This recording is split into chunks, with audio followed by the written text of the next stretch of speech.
ദൈവത്തിനു സ്തുതി. 2026 ജൂലൈ മാസം 19 തീയതി സിറോ മലബാർ സഭയുടെ ആരാധനാ കലണ്ടർ അനുസരിച്ച് ഇന്ന് കൈത്താക്കാലം 2 ഞായർ. ഇന്നത്തെ വചനഭാഗം. 1 വായന നിയമാവർത്തന പുസ്തകം അധ്യായം 28 വാക്യങ്ങൾ 1 മുതൽ 14 വരെ. ദൈവവചനം പാലിക്കുന്നവന് അനുഗ്രഹം. നിന്റെ ദൈവമായ കർത്താവിന്റെ വാക്കുകേട്ട് ഇന്നു ഞാൻ നിനക്കു നൽകുന്ന കൽപ്പനകളെല്ലാം സൂക്ഷ്മമായി പാലിക്കുമെങ്കിൽ അവിടുന്ന് നിന്നെ ഭൂമിയിലെ മറ്റെല്ലാ ജനതകളെയുംകാൾ ഉന്നതനാക്കും. അവിടുത്തെ വചനം ശ്രവിച്ചാൽ അവിടുന്ന് ഈ അനുഗ്രഹങ്ങളെല്ലാം നിന്റെ മേൽ ചൊരിയും. നഗരത്തിലും വയലിലും നീ അനുഗ്രഹീതനായിരിക്കും. നിന്റെ സന്തതികളും വിളവുകളും മൃഗങ്ങളും കന്നുകാലിക്കൂട്ടവും ആട്ടിൻപറ്റവും അനുഗ്രഹിക്കപ്പെടും. നിന്റെ അപ്പക്കുട്ടയും മാവുകുഴയ്ക്കുന്ന കലവും അനുഗ്രഹിക്കപ്പെടും. സകല പ്രവൃത്തികളിലും നീ അനുഗ്രഹീതനായിരിക്കും. നിനക്കെതിരെ വരുന്ന ശത്രുക്കളെ നിന്നറ മുൻപിൽ വച്ചു കർത്താവ് തോൽപ്പിക്കും. നിനക്കെതിരായി അവർ ഒരു വഴിയിലൂടെ വരും, 7 വഴിയിലൂടെ പലായനം ചെയ്യും. നിന്റെ കളപ്പുരകളിലും നിന്റെ പ്രയത്നങ്ങളിലും കർത്താവ് അനുഗ്രഹം വർഷിക്കും. നിന്റെ ദൈവമായ കർത്താവ് നിനക്കു തരുന്ന ദേശത്ത് അവിടുന്ന് നിന്നെ അനുഗ്രഹിക്കും. അവിടുത്തെ കൽപ്പനകൾ പാലിച്ച് അവിടുത്തെ മാർഗ്ഗത്തിൽ ചരിച്ചാൽ കർത്താവ് നിന്നോട് ശപഥം ചെയ്തിട്ടുള്ളതുപോലെ നിന്നെ തന്റെ വിശുദ്ധജനമായി ഉയർത്തും.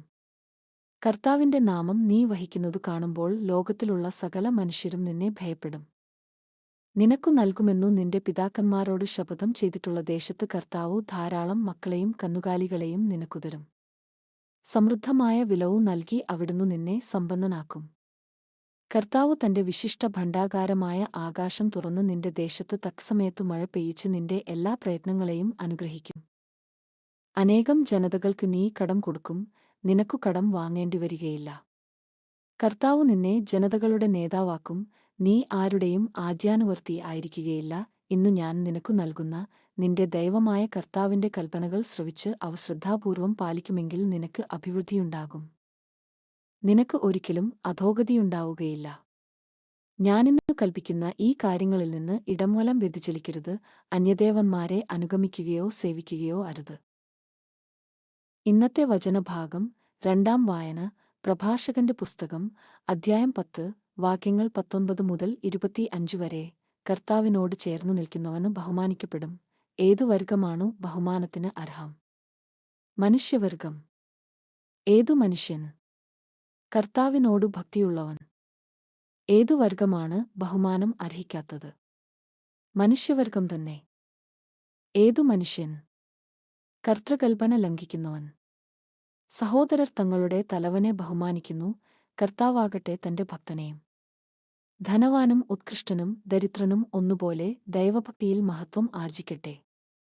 ബുദ്ധിമാനായ ദരിദ്രനെ നിന്ദിക്കുന്നതും പാപിയെ ബഹുമാനിക്കുന്നതും ശരിയല്ല. പ്രഭുവും ന്യായാധിപനും ഭരണാധികാരിയും ബഹുമാനിക്കപ്പെടുന്നു, എന്നാൽ അവരിലാരും ദൈവഭക്തനോളം ശ്രേഷ്ഠനല്ല. അടിമ ജ്ഞാനിയെങ്കിൽ അവനെ സ്വതന്ത്രനും സേവിക്കും, ബുദ്ധിമാന് അതിൽ പരാതിയില്ല. ഇന്നത്തെ വചനഭാഗം. 3 വായന വിശുദ്ധ പൗലോസ് റോമാക്കാർക്ക് എഴുതിയ ലേഖനം അധ്യായം 11 വാക്യങ്ങൾ 17 മുതൽ 24 വരെ. ഒലിവുമരം നൽകുന്ന പാഠം. ഒലിവുമരത്തിന്റെ ശാഖകളിൽ ചിലതു മുറിച്ചു കളഞ്ഞിട്ട് കാട്ടൊലിവിന്റെ മുളയായ നിന്നെ അവിടെ ഒട്ടിക്കുകയും വേരിൽ നിന്നു വരുന്ന ജീവരസം നീ പങ്കുപറ്റുകയും ചെയ്യുന്നെങ്കിൽ നീ ആ ശാഖകളെക്കാൾ വലിയവനാണ് എന്ന് അഭിമാനിക്കരുത്. അഭിമാനിക്കുന്നെങ്കിൽ നീ വേരിനെ താങ്ങുകയല്ല, വേര് നിന്നെ താങ്ങുകയാണ് എന്ന് ഓർത്തുകൊള്ളുക. എന്നെ ഒട്ടിച്ചു ചേർക്കേണ്ടതിനാണ് ശാഖകൾ മുറിക്കപ്പെട്ടത് എന്നു നീ പറഞ്ഞേക്കാം.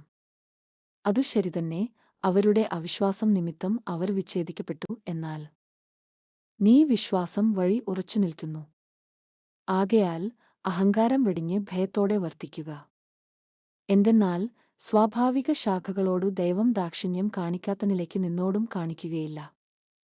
അതുകൊണ്ട് ദൈവത്തിന്റെ കാരുണ്യവും കാഠിന്യവും നിന്റെ ശ്രദ്ധയിലിരിക്കട്ടെ.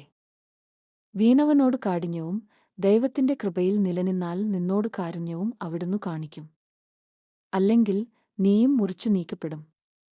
തങ്ങളുടെ അവിശ്വാസത്തിൽ തുടരാത്ത പക്ഷം അവരും ഒട്ടിച്ചു ചേർക്കപ്പെടും. അവരെ വീണ്ടും ഒട്ടിച്ചു ചേർക്കാന് ദൈവത്തിനു കഴിയും. വനത്തിലെ ഒലിവുമരത്തിൽ നിന്നു നീ മുറിച്ചെടുക്കപ്പെട്ടു, കൃഷിസ്ഥലത്തെ നല്ല ഒലിവിന്മേൽ പ്രകൃതി സഹജമല്ലാത്തവിധം ഒട്ടിക്കപ്പെടുകയും ചെയ്തു. അങ്ങനെയെങ്കിൽ ഈ സ്വാഭാവിക ശാഖകൾ അവയുടെ താഴെ തണ്ടിൽ വീണ്ടും ഒട്ടിക്കപ്പെടുക എത്രയോ യുക്തം. വിശുദ്ധ യോഹന്നാൻ അറിയിച്ച നമ്മുടെ കർത്താവീശോ മിശിഹായുടെ പരിശുദ്ധ സുവിശേഷം. അധ്യായം 15 വാക്യങ്ങൾ 1 മുതൽ 8 വരെ. മുന്തിരിച്ചെടിയും ശാഖകളും. ഞാൻ സാക്ഷാൽ മുന്തിരിച്ചെടിയും എന്റെ പിതാവ് കൃഷിക്കാരനുമാണ്. എന്റെ ശാഖകളിൽ ഫലം തരാത്തതിനെ അവിടുന്ന് നീക്കിക്കളയുന്നു. എന്നാൽ ഫലം തരുന്നതിനെ കൂടുതൽ കായ്ക്കാനായി അവിടുന്ന് വെട്ടിയൊരുക്കുകയും ചെയ്യുന്നു. ഞാൻ നിങ്ങളോട് പറഞ്ഞ വചനം നിമിത്തം നിങ്ങൾ ശുദ്ധിയുള്ളവരായിരിക്കുന്നു. നിങ്ങൾ എന്നിൽ വസിക്കുവിൻ, ഞാൻ നിങ്ങളിലും വസിക്കും. മുന്തിരിച്ചെടിയിൽ നിൽക്കാതെ ശാഖയ്ക്ക് സ്വയമേവ ഫലം പുറപ്പെടുവിക്കാൻ സാധിക്കാത്തതുപോലെ എന്നിൽ വസിക്കുന്നില്ലെങ്കിൽ നിങ്ങൾക്കും സാധിക്കുകയില്ല. ഞാൻ മുന്തിരിച്ചെടിയും നിങ്ങൾ ശാഖകളുമാണ്. ആർ എന്നിലും ഞാൻ അവനിലും വസിക്കുന്നുവോ അവന് ഏറെ ഫലം പുറപ്പെടുവിക്കുന്നു. എന്നെ കൂടാതെ നിങ്ങൾക്ക് ഒന്നും ചെയ്യാൻ കഴിയുകയില്ല. എന്നിൽ വസിക്കാത്തവൻ മുറിച്ച ശാഖ പോലെ പുറത്തെറിയപ്പെടുകയും ഉണങ്ങിപ്പോവുകയും ചെയ്യുന്നു. അത്തരം കമ്പുകൾ ശേഖരിച്ച് തീയിലിട്ടു കത്തിച്ചുകളയുന്നു.